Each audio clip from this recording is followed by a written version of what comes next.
لله الحمد لله والصلاة والسلام على رسول الله صلى الله عليه وسلم.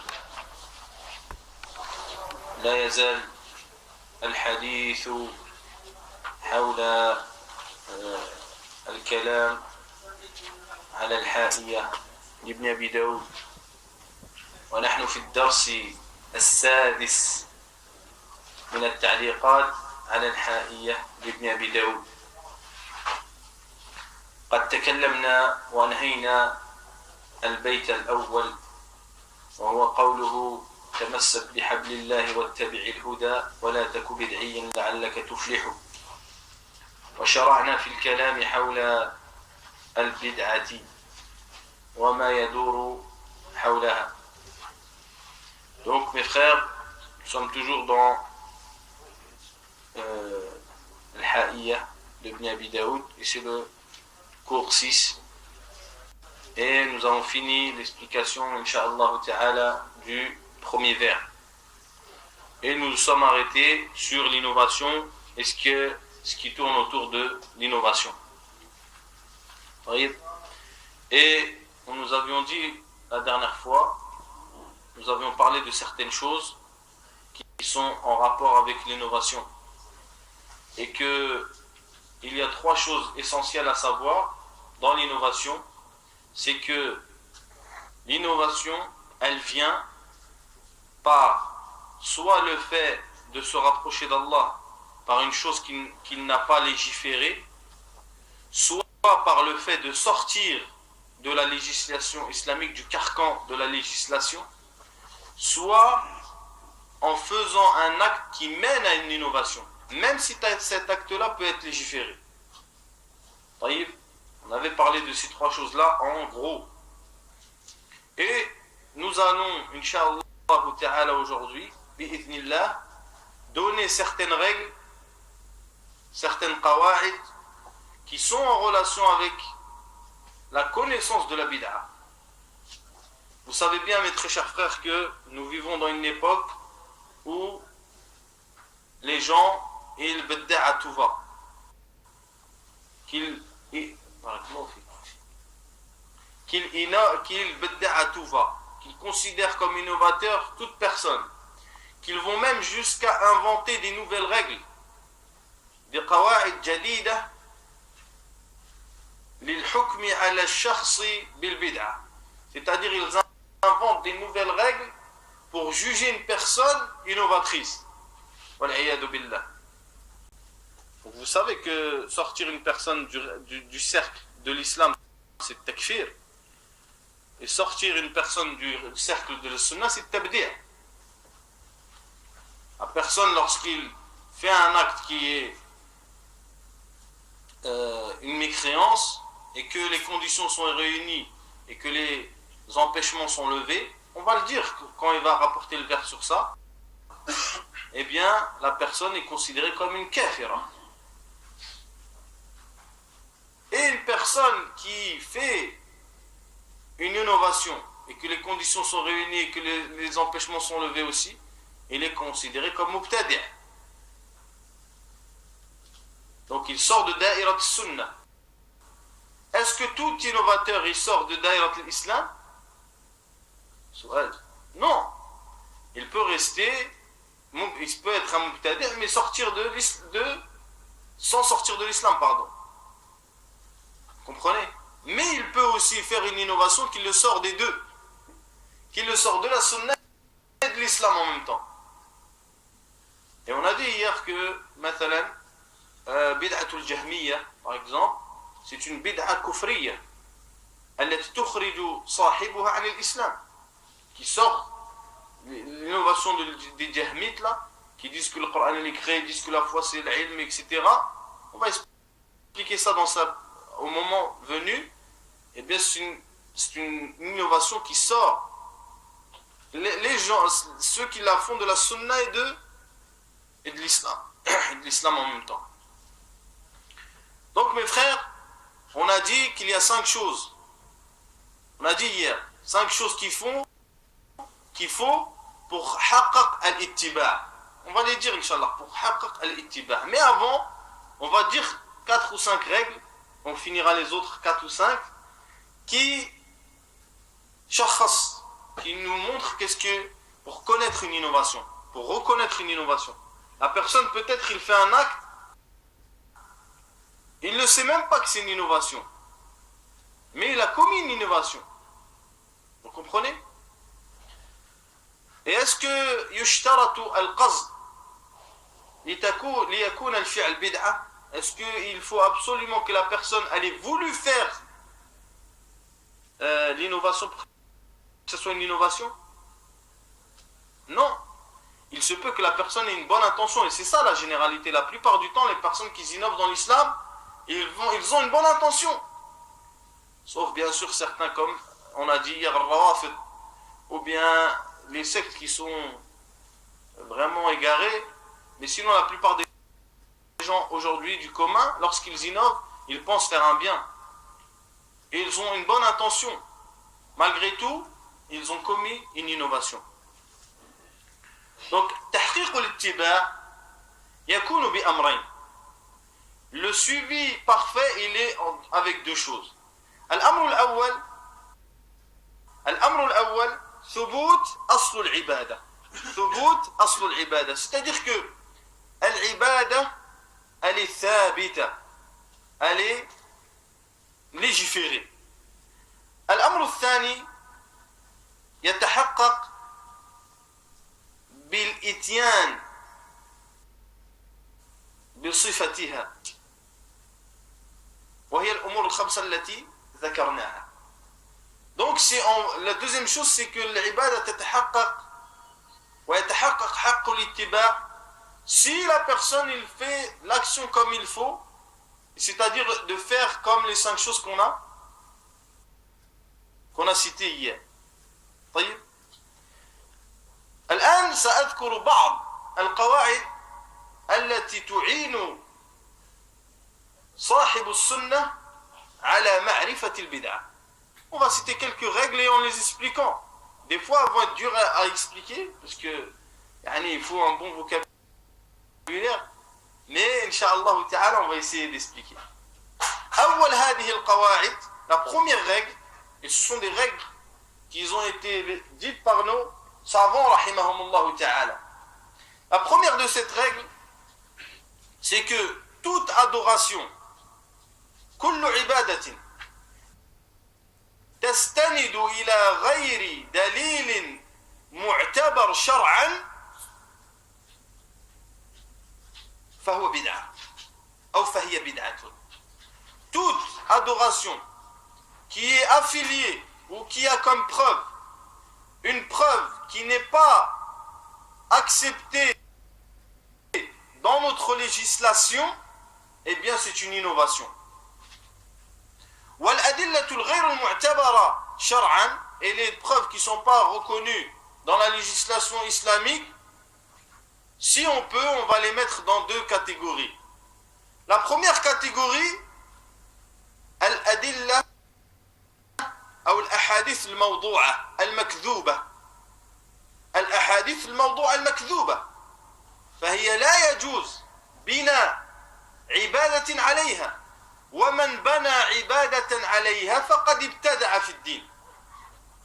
أن الأحاديث المكذوبة حكم أهل الحديث عليها بالوضع، إذن لا يجوز التحدث بها ولا اعتقادها ولا العمل بها، فهي أكاذيب.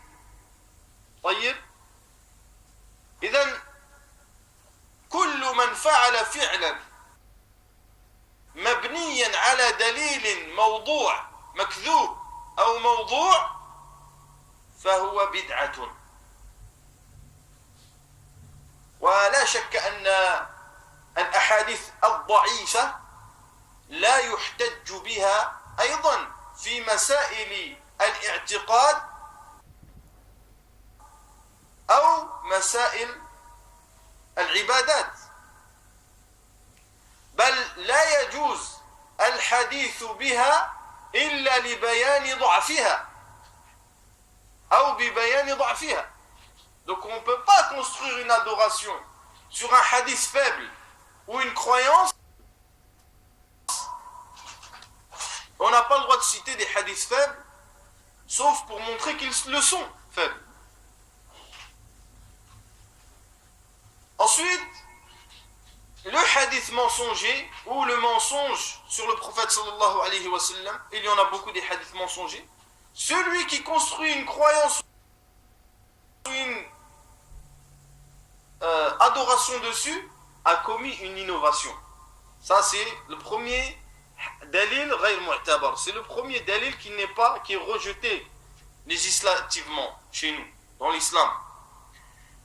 الدليل الثاني هو ما يتعلق بالأهواء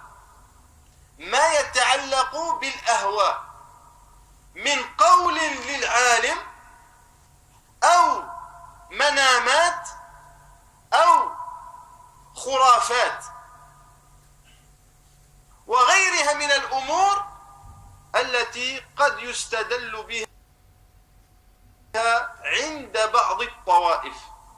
Donc, la deuxième catégorie de preuves, c'est tout ce qui est lié à la passion, al-hawa. Et c'est, par exemple, un avis d'un savant. Il y a beaucoup de savants, comme par exemple,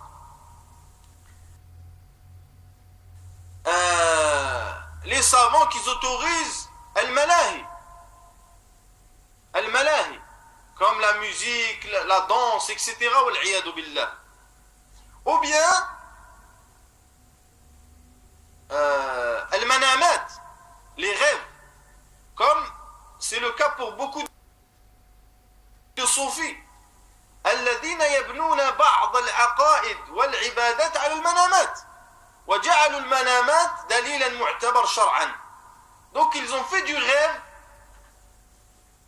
une preuve dans l'adoration ou bien dans la croyance. بغض النظر إلى ما جاء في الكتاب والسنة, en laissant bien sûr tout ce qui est dans le livre d'Allah et dans la sunna. Al-khurafat, c'est les choses inventées par les gens. Ou si tu veux, dis le charlatanisme. Que les gens ils disent des choses ajib et que les gens ils disent oh, mashallah, ils suivent. وقد وقع كثير من الناس في الخرافات وأدتهم هذه الخرافات إلى الشرك بالله عز وجل. Comme tu vas dans certains pays, au bled, etc., ils font des trucs ajib. Ya akhi, ils emmènent des marmites aux morts. Une marmite remplie de viande et de légumes, etc., cuite, et la ramène devant une tombe pour, par exemple, avoir telle ou telle chose. Ya akhi, donne-la moi à moi, je vais la manger, et Inch'Allah, je te ferai de dua dans ce jour. C'est mieux peut-être, c'est beaucoup mieux. Donc ils font des trucs ajib. Ça c'est la première règle, mes frères. La deuxième règle, qui est très muhimma jiddan, et peut-être celle-là, on va rester tout le cours dessus. La deuxième qa'ida, elle est très importante. Et je doute que vous la compreniez bien aujourd'hui, mais Inch'Allah, au fur et à mesure de la répétition, on va comprendre. Bi'idhnillah. هذه القاعدة تتعلق بما يتركه النبي صلى الله عليه وسلم من الأمور. إذن نصها أن النبي صلى الله عليه وسلم إذا ترك فعلا، اسمع، إذا ترك النبي صلى الله عليه وسلم فعلا مع كون موجبها أو سببها، مع كون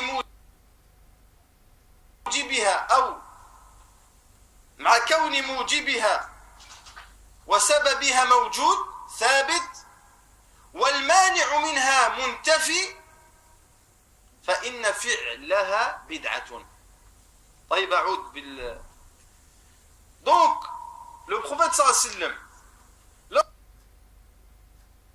lorsqu'il délaisse une action alors que sa cause, c'est-à-dire la cause de l'action, est présente, et qu'il n'y a aucun empêchement qui l'empêche de faire cet acte. Le fait de faire cet acte est une innovation. Vous comprenez? T'as pas compris. Donc je vais te donner un exemple. التلفظ بالنية عند بداية الصلاة أو الدعاء عند ختام الصلوات صلوات الخمس رفع الأيدي ويدعو كما يفعله الجميع. C'est-à-dire par exemple le fait de dire l'intention à chaque prière ou de lever les mains après chaque prière. Donc la personne lui dit, avant de faire takbirat al-ihram, il dit salatul isha, Allahu Akbar. Par exemple, est-ce que le Nabi sallallahu alayhi wa sallam, il n'a pas prié? Il a prié ou il n'a pas prié alayhi sallam? Il priait. Wujida as-sabab, la cause était présente. Vous comprenez?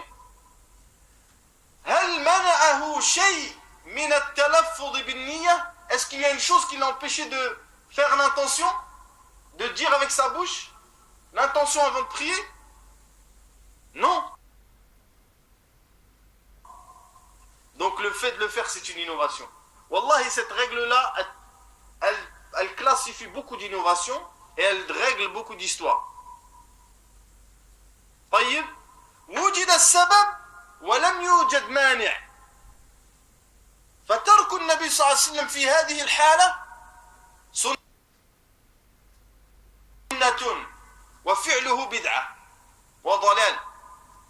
Donc le moment où le cause est présente et l'empêchement n'est pas, il n'y a pas d'empêchement, il n'y a rien qui empêche, donc le fait de le faire c'est une innovation et il n'y a pas de doute.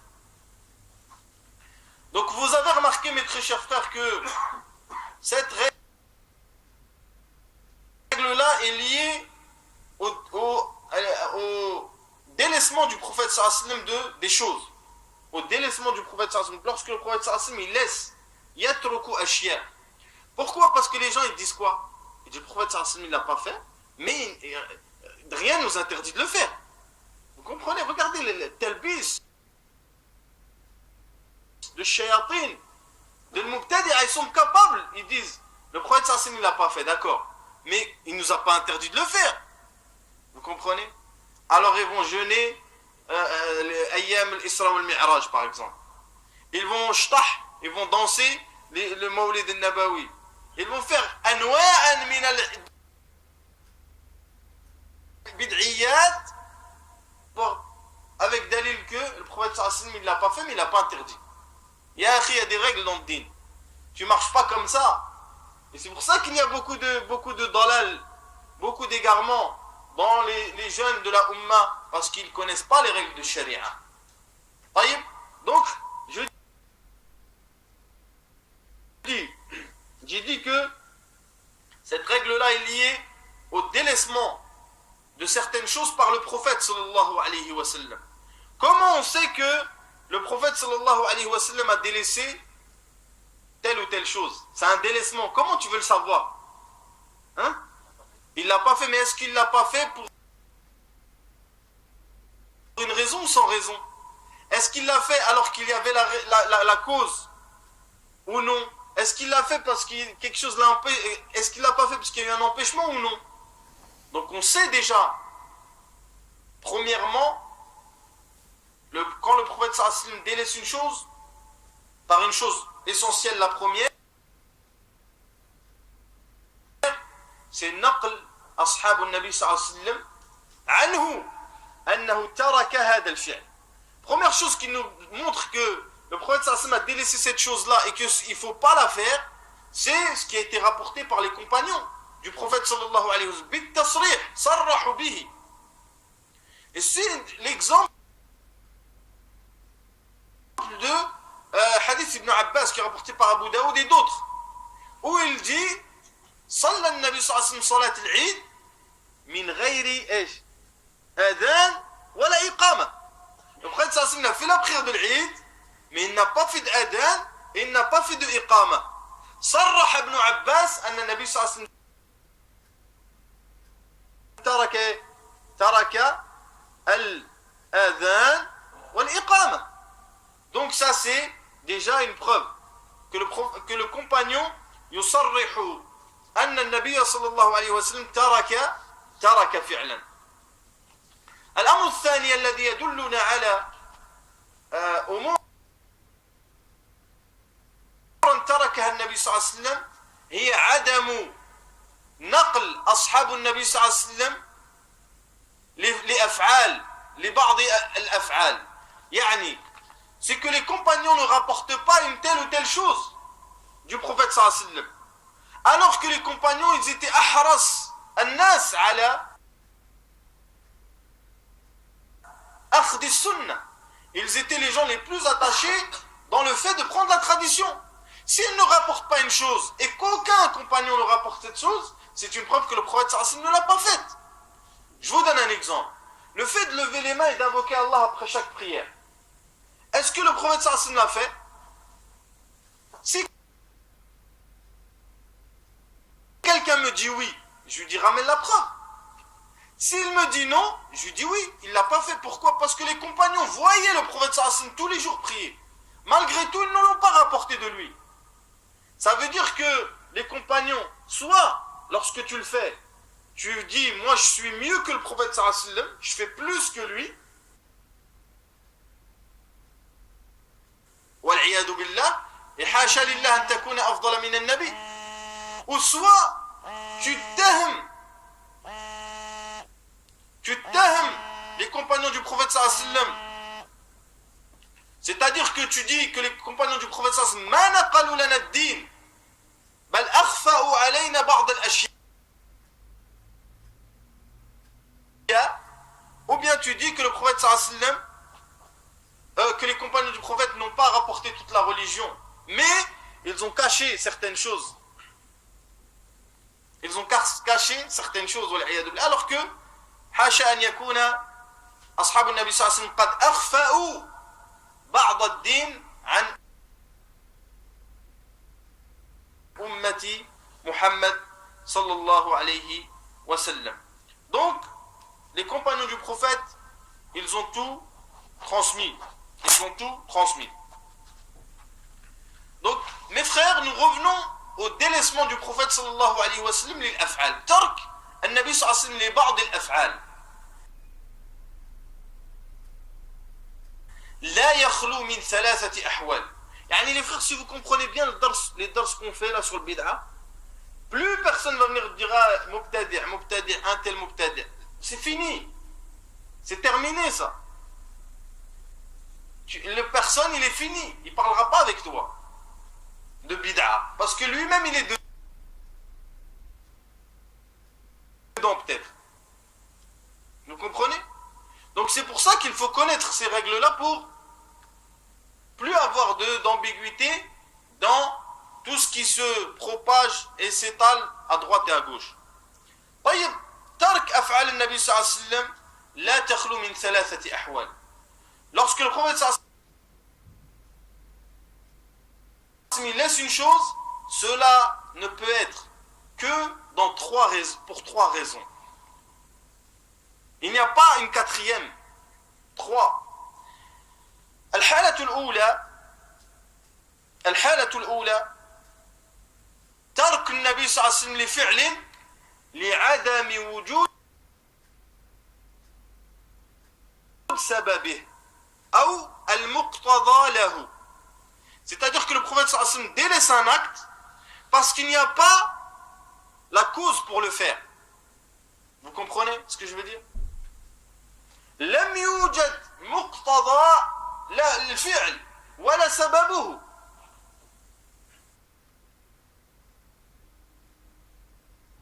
Vous comprenez?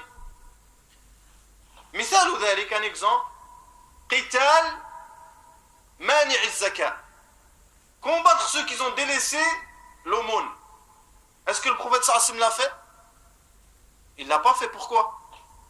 لم يوجد مانع الزكاة في عهد النبي صلى الله عليه وسلم, puisqu'il n'y avait pas la raison pour faire ce combat-là.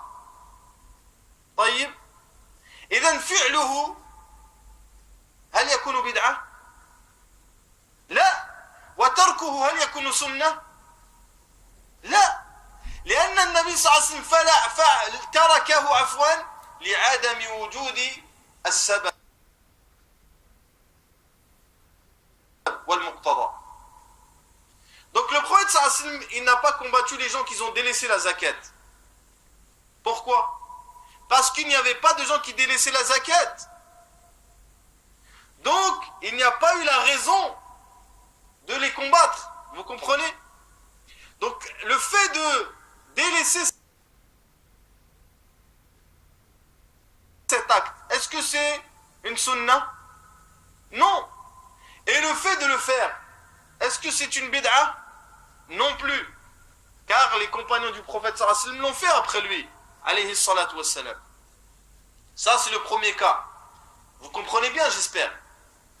Si vous ne comprenez pas, il faut dire, j'ai pas compris, on répète. Deuxième cas, c'est tarku fi'lin yatruku an-nabi sallallahu alayhi wa sallam fi'lan ma'a wujud al-muqtada lahu wa sababuhu. سببه والمقتضى موجود إلا أنه منعه مانع من الموانع.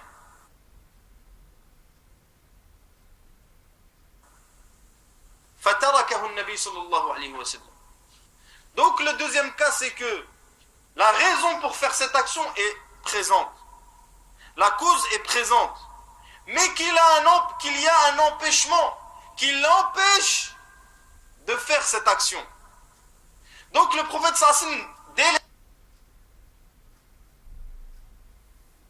délaisse cette action. Vous comprenez? Le prophète sallallahu alayhi wa sallam délaisse cette action. مثل ماذا؟ مثل تركه القيام في رمضان جماعة صلى الله عليه وسلم. وجد المقتضى والسبب. صيام رمضان الجماعة كل أمر موجود، كل سبب موجود، إلا أنه منعه مانع. ما هو المانع؟ أن تفرض عليهم. Donc l'exemple c'est quoi? C'est le délaissement du prophète sallallahu alayhi wa sallam de at-tarawih, de al-qiyam jama'atan fi Ramadan. Il l'a délaissé, le prophète sallallahu alayhi wa sallam, comme c'est rapporté dans Sahih al-Bukhari et d'autres. Il l'a délaissé pourquoi? La raison est présente, al-jama'a aussi, tout est présent, mais il y a un empêchement qui l'empêche de continuer. C'est quoi? C'est qu'il craint, le prophète sallallahu alayhi wa sallam, que la chose devienne obligatoire sur eux. الشياطين الشيعة مثلا يقولون أن التراويح بدعة، وذلك لعدم فهمهم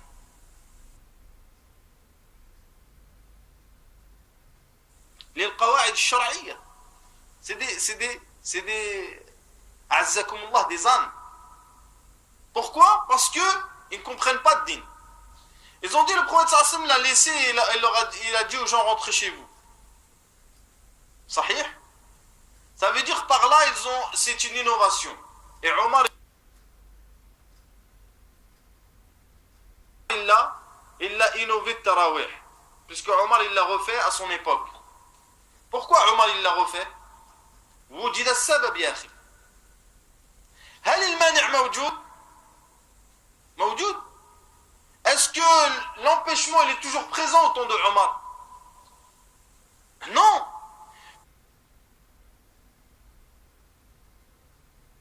Puisque le tarawih ne peut plus devenir obligatoire, parce que le prophète sallallahu alayhi wa sallam est mort. Vous comprenez? Tant que le prophète est vivant, les ahkam peuvent changer. Mais une fois qu'il est mort, iktamal ad-din ya akhi.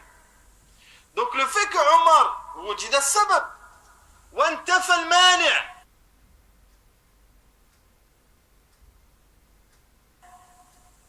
est-ce qu'on qu'on peut dire qu'est-ce qu'il a fait Omar, c'est une bid'a? Non. On dit quoi de ce qu'il a fait Omar? C'est une sunnah. Vous comprenez? Donc c'est pour ça que إذا وجد السبب ووجد المانع ووجد المانع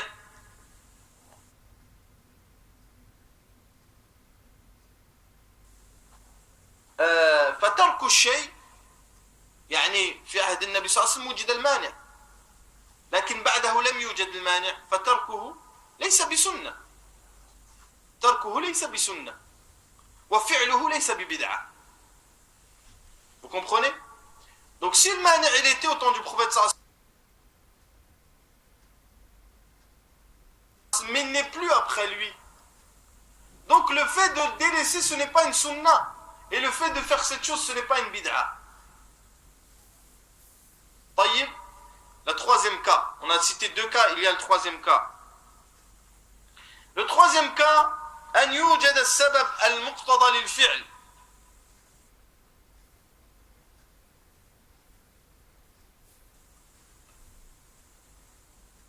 إذا ترك النبي صلى الله عليه وسلم فعلا مع وجود سببه والمقتضى له ولم يوجد مانع لم يوجد ايه لم يوجد مانع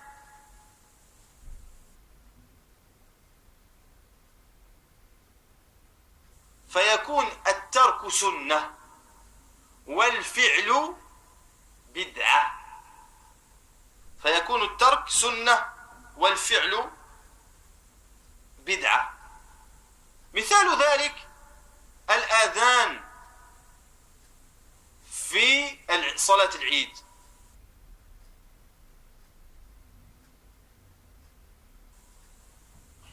مثال، هل وجد السبب؟ نعم، صلاة جماعة. هل انتفت الموانع؟ نعم، في وسعه النبي صلى الله عليه وسلم أن يؤذن لكن تركه. إذن السنة في صلاة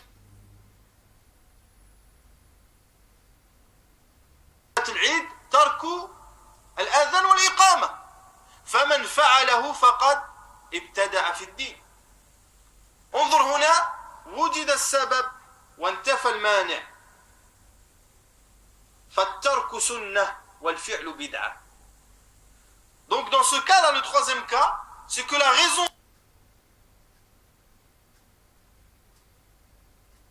de l'action est présente et que l'empêchement est levé. Il n'y a pas d'empêchement. Il n'y a pas d'empêchement. Donc le fait de délaisser cet acte, c'est une sunna. Et le fait de le faire, c'est une innovation. طيب مفهوم؟ T'as compris?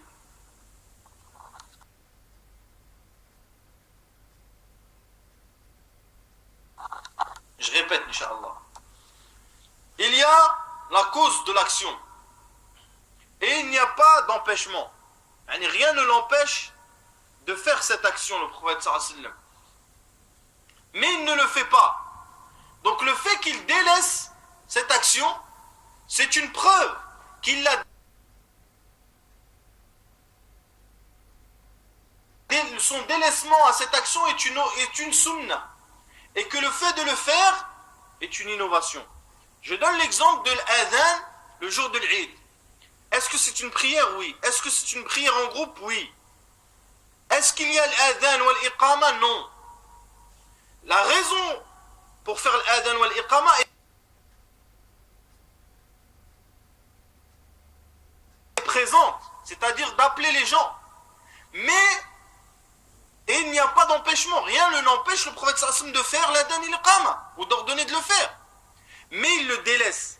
Pourquoi? Parce qu'il veut montrer que délaisser l'adhan wa l'iqama fi salat al-Eid sunnah wa anna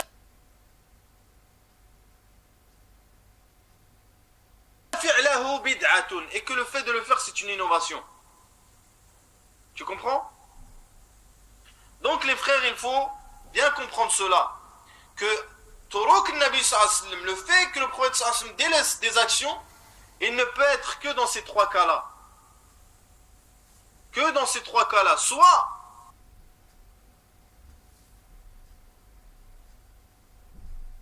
il n'y a pas le muqtada, il n'y a pas le sabab, alors le fait de délaisser cet acte n'est pas une sunna, puisqu'il n'y a pas eu la raison. Soit il y a eu la raison, mais il y a eu un empêchement. Soit il y a eu la raison et il n'y a pas eu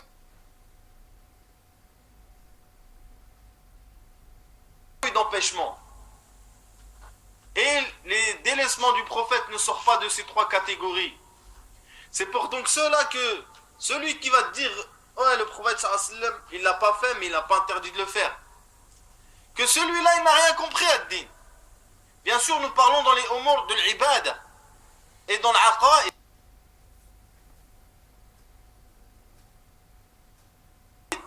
Nous ne parlons pas dans le mubahat.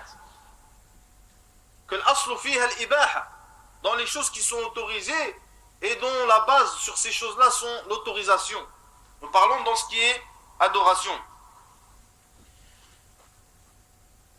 Donc j'espère que vous avez bien compris, mes très chers frères, ce dernier point-là. Là.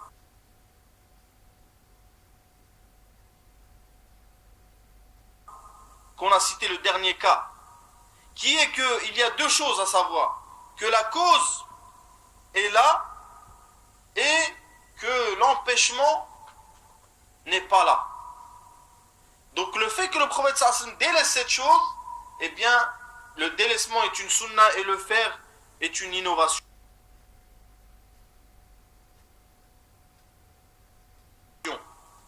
Troisième qaïda, troisième règle, c'est kullu ibadatin wa aqidatin tarakaha as-salaf as-salih rahimahumullah ta'ala min as-sahabati wat-tabi'in tarakuha naqlan wa ta'arradu laha fi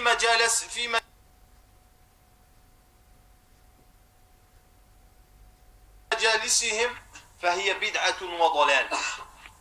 كل عبادة تركها الصحابة والتابعون وتركوا نقلها وتعرضوا لها في مجالسهم فهي بدعة.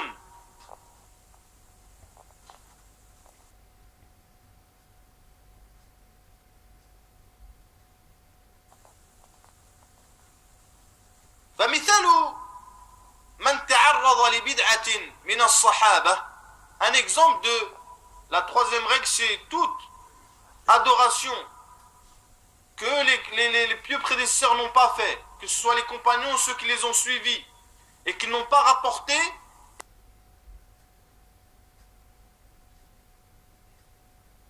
et qu'ils ont rejeté.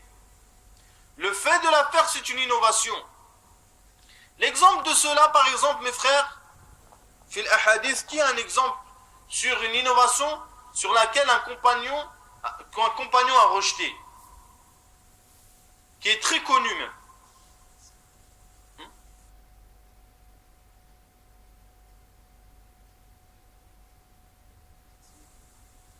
Par exemple, mais quelque chose qui est plus connu que ça encore, qui est très répandu, ce hadith, tout le monde le connaît.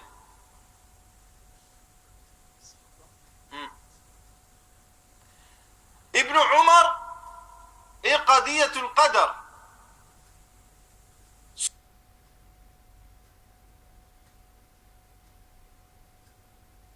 Ceux qui ont remis en cause le destin.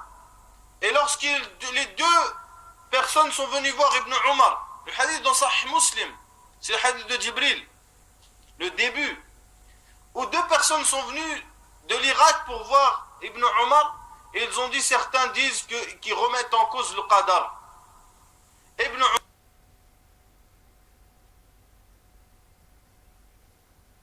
Umar a dit quoi? Est-ce qu'il a dit oui, c'est bien ce qu'ils ont dit? Non. Il a dit, informe-les que je me désavoue d'eux et qu'eux ils se désavouent de moi. Puis il a cité le hadith qui est rapporté par son père, le hadith de Jibril. فتعرض ابن عمر لبدعة القدر أو نفي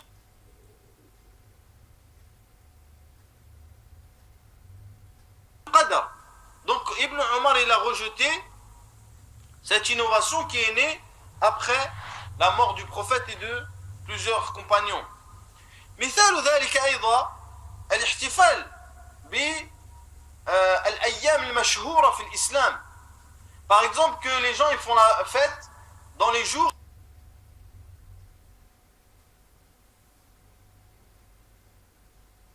importants ou les jours connus des musulmans. Je ne parle pas de l'Adha al-Fitr. Je parle de l'Isra ou al-Mi'raj. Je parle de l'Mawlid al-Nabawi par exemple.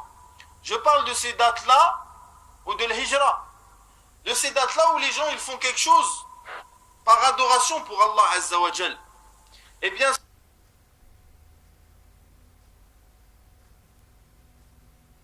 ça aussi, c'est une chose qu'ils n'ont pas fait, eux, as-salaf salih, que ce soit les compagnons ou ceux qui les ont suivis. Et penses-tu que toi tu es mieux qu'eux, pour toi que tu fasses ça? Donc c'est pour ça que Cheikh l'Islam Taymiyyah il dit rahimahullah, فإن هذا لم يفعل, il parle d'une Mawlid al-Nabawi.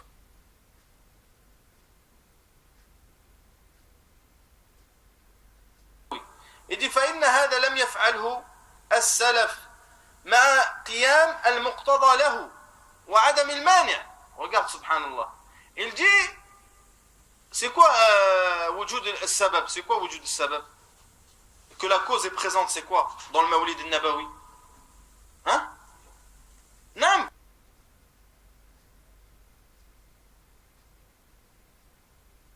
Que le jour il vienne. C'est ça le wujud al-sabab. وارتفاع المانع, il n'y a pas de mani', il n'y a rien qui empêche. Il dit sur l'islam وعدم المانع منه ولو كان هذا خير محضا أو راجحا لكان السلف أحق به منا. Il dit si c'est une vérité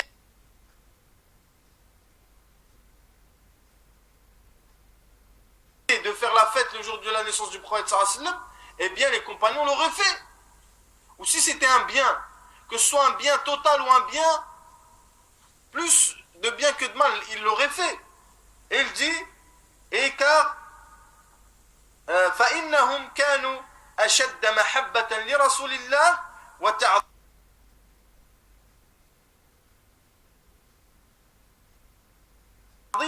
له منا.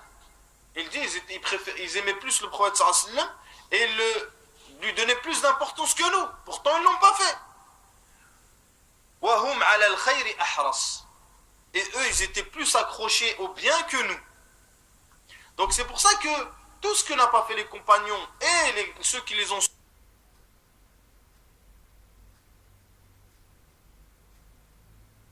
suivis, comme croyance ou bien comme adoration, eh bien il ne faut pas le faire.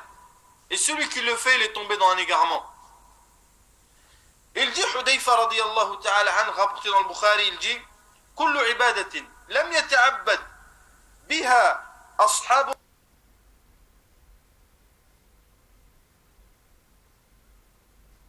رسول الله صلى الله عليه وسلم فلا تتعبدوا بها فإن الأول لم يدع للآخر مقالا. Il n'a rien laissé. فاتقوا الله يا معشر القراء وخذوا بطريق من كان قبلكم. Il dit Hudayfa, toute adoration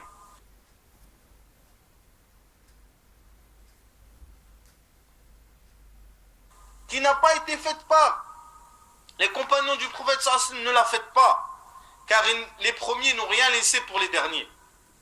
Comme explication, comme parole. Il dit donc craignez Allah et prenez la route de ceux qui étaient là avant vous, de ceux qui étaient là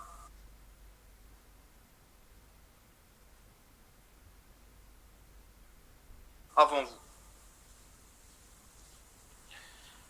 Quatrième règle, mes frères. Quatrième, là on en a dit 3. Quatrième, c'est kullu taqarrubin lillahi jalla wa ala بفعل شيء من العادات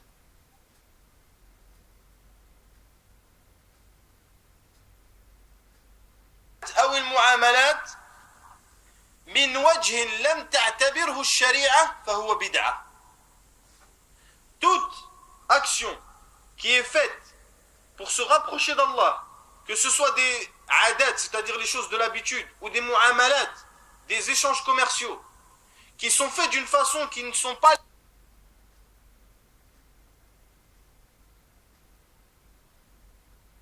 légiférées ou acceptées dans la législation islamique, فهو بدعة.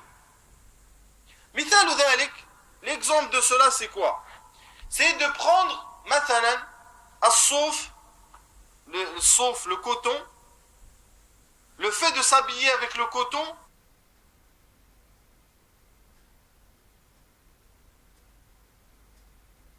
comme une adoration. مثال اتخاذ لبس الصوف عبادة, وهذا كان يفعله الصوفية. Donc les soufis, qu'est-ce qu'ils faisaient? Ils prenaient le coton et ils s'habillaient avec, et ils prenaient ça comme une adoration.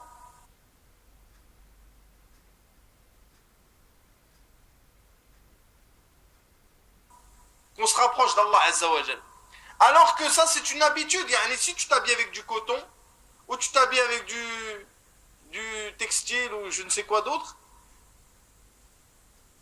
c'est une aada, on s'habille. Mais est-ce que tu as le droit de mettre l'intention de te rapprocher d'Allah Azza wa Jal alors que la sharia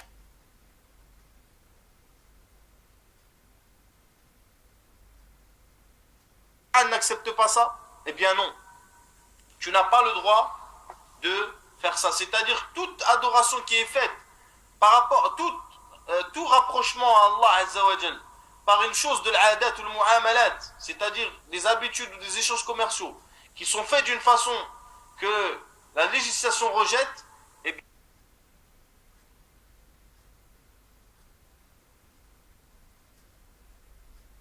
bien c'est une innovation. C'est une innovation, comme le fait de prendre tel ou tel vêtement comme adoration. C'est-à-dire, je m'habille de telle manière pour me rapprocher d'Allah Azza wa Jal.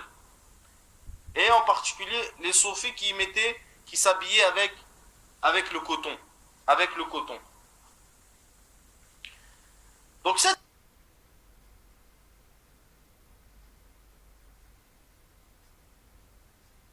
règle-là, bien sûr, elle ne s'applique pas à tout ce qui est lié comme adat, c'est-à-dire comme habitude à une adoration, qui sont liées à une habitude qui rentre dans une adoration. C'est-à-dire que, maintenant,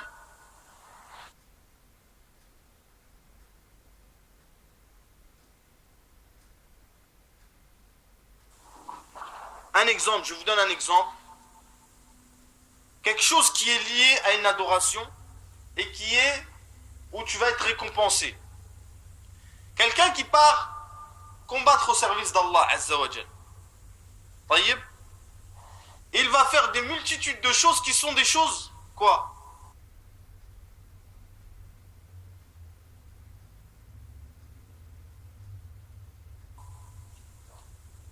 Non, des choses habituelles. On parle des choses habituelles. Il va faire des trucs. Il va manger, il va dormir, il va attacher sa monture. Sa monture, elle va faire des excréments, etc. Est-ce qu'il a un ajr pour tout ça? Pour tout ça, il a un ajr. Vous comprenez?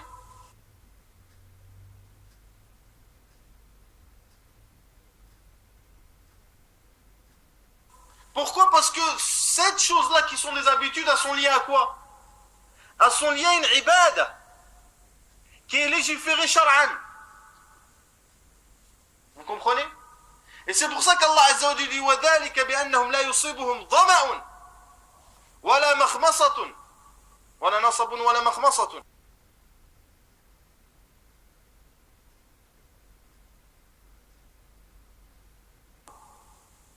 في سبيل الله.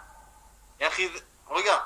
Et cela, il ne les touchera pas une soif ou une difficulté sans que Allah Azza wa Jalla leur en donne récompense. Ils ne sont pas en train de faire le combat là. Ils sont en train de marcher. Ils ont soif et ils ont mal aux pieds. C'est quelque chose qui est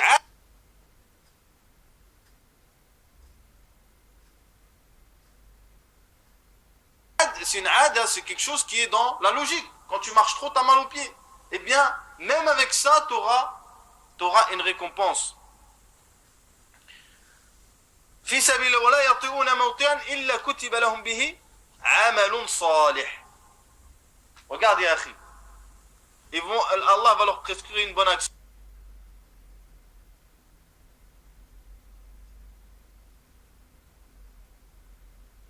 Donc il faut bien différencier dans l'adat ou le mu'amalat, l'adat surtout, dans quelle adat elle rentre l'innovation. L'autre, la cinquième, c'est 5 là, qaïda, la cinquième règle, c'est kullu taqarrubin ila Allah bi fi'li ma naha anhu fa huwa bid'ah.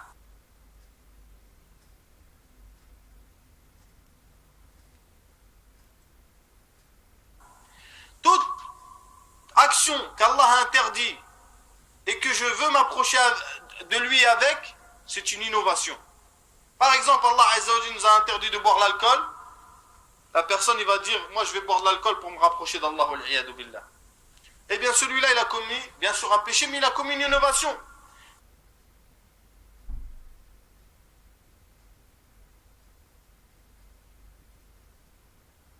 لأنه تعبد لله بما لم يشرع له بالحرام بما نهى الله سبحانه وتعالى له.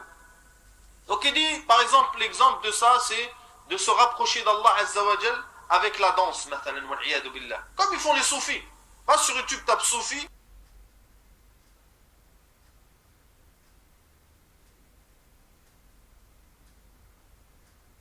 Tu vois, c'est des ouf, ils ont des grosses barbes et tout ça. Ils font des saltos, ils chantent, ils shtah. Ah, ils font dhikr, والعياذ بالله, des trucs de dingue. Va, tu vas voir. إذا التقرب إلى الله بالرقص والملاهي والعياذ بالله فكل ذلك بدعة وضلال. قال الشاطبي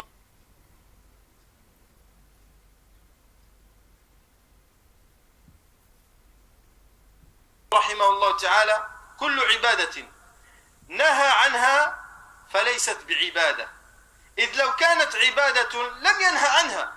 شوف لا لوجيك. فالعامل بها عامل بغير مشروع فإذا اعتقد فيها التعبد مع هذا النهي كان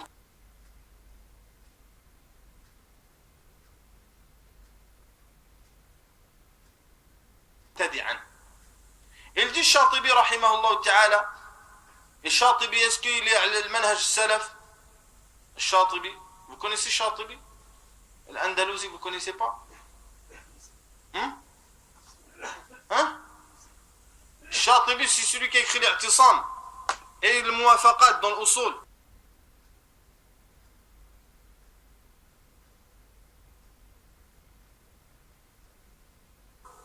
Est-ce qu'il a le manhaj salaf lui? Qu'est-ce que vous pensez? Allez. Il dit kullu ibadatin, toute adoration que Allah Azza wa Jalla a interdit, ce n'est pas une adoration. Si ce serait une adoration, alors Allah Azza wa Jalla ne l'aurait pas interdite.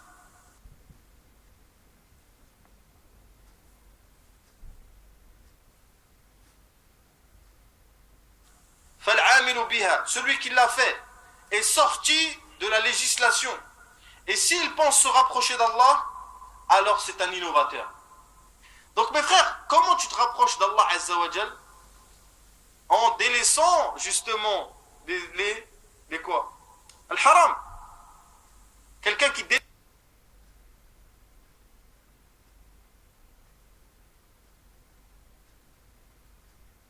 le haram lillah, eh bien il a un ajr. Et c'est pour ça que beaucoup de récompenses, beaucoup d'ajr, ils passent entre les mains des gens. Puisqu'ils délaissent des choses jibilliya. Ils délaissent des choses comme ça, par nature. Vous comprenez? Sans niya, sans rien.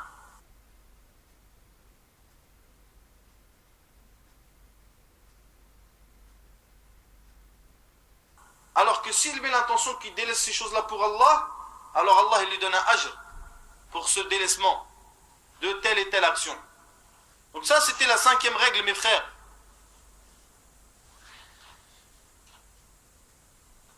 Donc on va dire la sixième règle.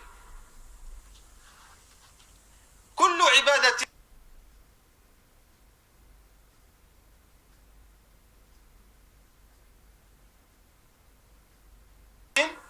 وردت في الشرع. Toute adoration qui est rapportée dans la législation islamique على صفة مقيدة أو مقيدة sur d'une manière particulière فتغيير هذه الصفة بدعة وضلال. Donc le fait de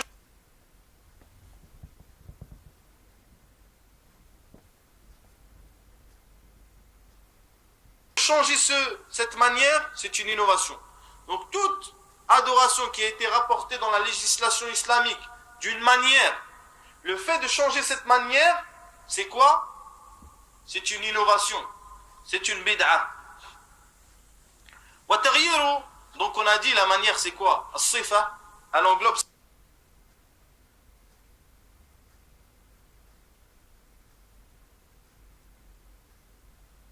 5 choses, on les a citées hier. Qui va nous dire ces 5 choses? Chacun nous dit une, ceux qui étaient là hier. Al-jins, le genre. Hein? Le nombre. Al-qadar. Al-makan.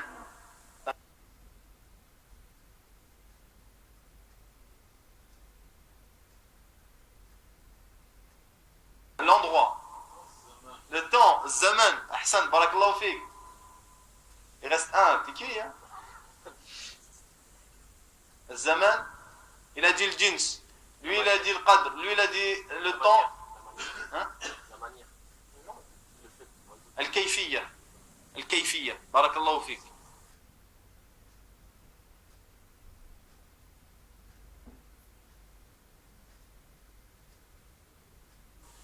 Donc, mes frères, il y a 5 choses. Al-jins, Al-qadr, Al-kam, yani, Al-kam, Al-makan, Al-zaman, Al-kayfiyya. Al-kayfiyya. Ces 5 choses-là, مع وجود أصل العبادة في الشرع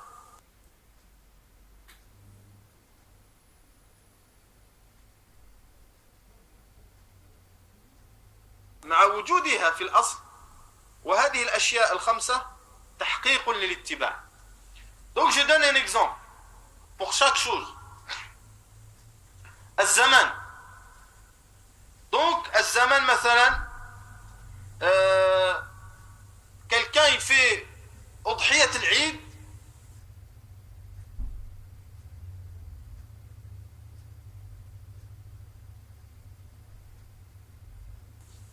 avant l'Eid ou après l'Eid. Est-ce que celui-là, il a ta'abbudan lillah, il a pris sa udhiya, il a dit moi j'attends pas jusque le 10, il l'a dbah. Hada khalafa az-zaman. Pourtant l'udhiya elle est salima min al-'uyub, tout l'udhiya elle est bien et tout ça, mais il l'a fait avant. Celui-là il a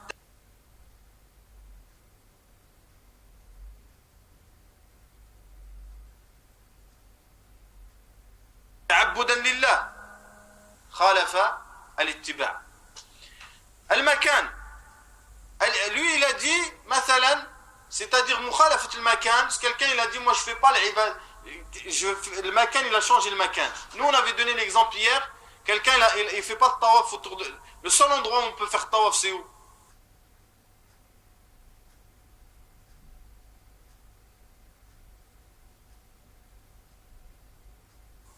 Le Kaaba. L'autre il est parti au Sénégal, il est parti faire tawaf là-bas.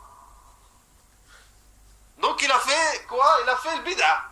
مع الشرك يعني, parce qu'il a fait tawaf autour de l'amwat, والعياذ billah. Ou bien, quelqu'un il a dit moi je fais l'i'tikaf, mais je fais pas l'i'tikaf dans le masajid. Je fais l'i'tikaf dans le shari'.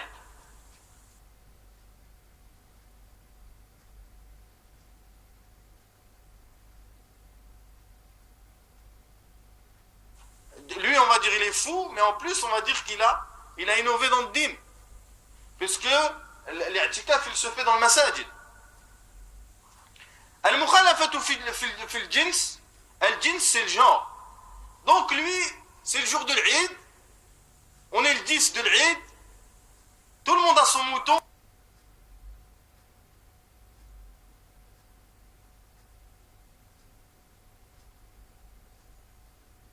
Ou sa vache ou son chameau, lui il a sorti un lapin. Lui il a sorti un lapin, il a dit moi je fais l'Eid avec un lapin. خالف الجنس. هذا ابتدع في الدين يا أخي. Il a changé le genre.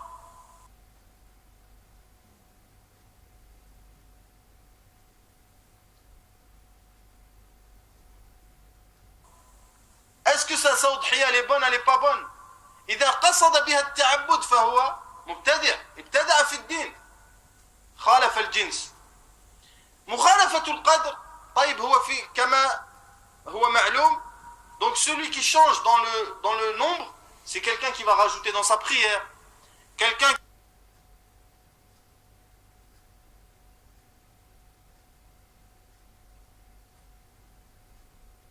qui va dire, مثلا, au lieu de jeûner 29 jours ou 30 jours, le ramadan, je vais jeûner 40 jours. Je vais faire le carême 40 jours, comme Nasara, مثلا.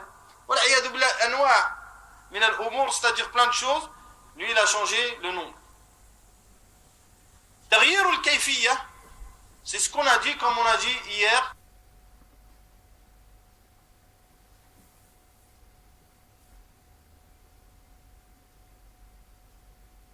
Par exemple, c'est que la personne, il va changer par exemple la prière. Il va commencer par sujoud, ensuite il va faire le qiyam, ensuite il va faire le recours. Lui aussi, on va dire il est fou, après on va dire il a innové dans le din. Mais, à moins que ce soit quelqu'un qui est, bien sûr, qui commence dans la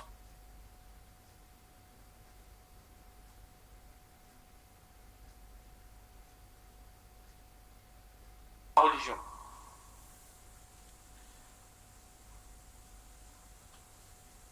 Donc aussi, il y a une chose qui est muhim que j'ai dit hier aussi, que عبادة إذا جاءت مقيدة فلا يجوز أن تفعل مطلقة، وإذا جاءت مطلقة فلا يجوز فعلها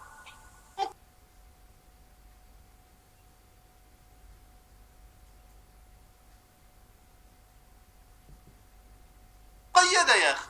Si l'adoration est venue particulière, tu n'as pas le droit de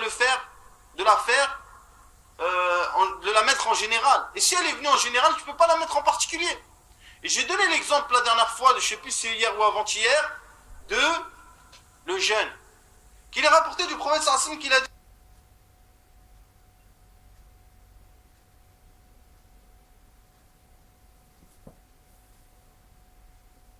celui qui jeûne pour Allah Azza wa Jalla, un jour Allah va éloigner son visage 70 printemps de l'enfer. Et les personnes istadal, et ça c'est une chose qui est répandue beaucoup, avec des adilla am mutlaqa fi qadaya khassa muqayyada. Donc il vient, il jeûne.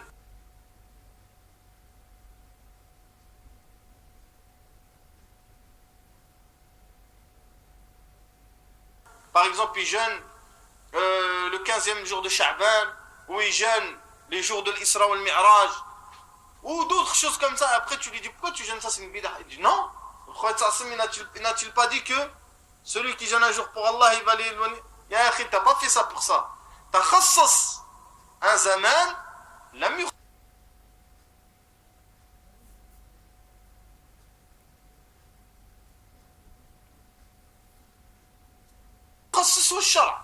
Tu as particularisé un temps qui n'a pas été particularisé par Shar, et tu utilises une règle, tu utilises une preuve qui est large pour la mettre dans une chose qui est particulière. Et ceci, c'est une route des gens de l'innovation. Ils utilisent beaucoup ça, les innovateurs, pour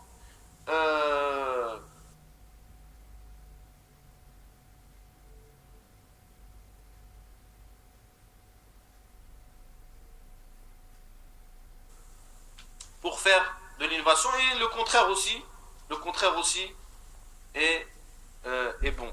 C'est-à-dire pareil, de faire une ibada muqayyada, tu l'as fait amma ou mutlaqa. Donc, Inch'Allah Ta'ala, on va s'arrêter, puisque c'est l'heure de l'adhan. سبحانك وبحمدك اشهد ان لا اله الا انت استغفرك واتوب اليك واخر دعوانا الحمد لله رب العالمين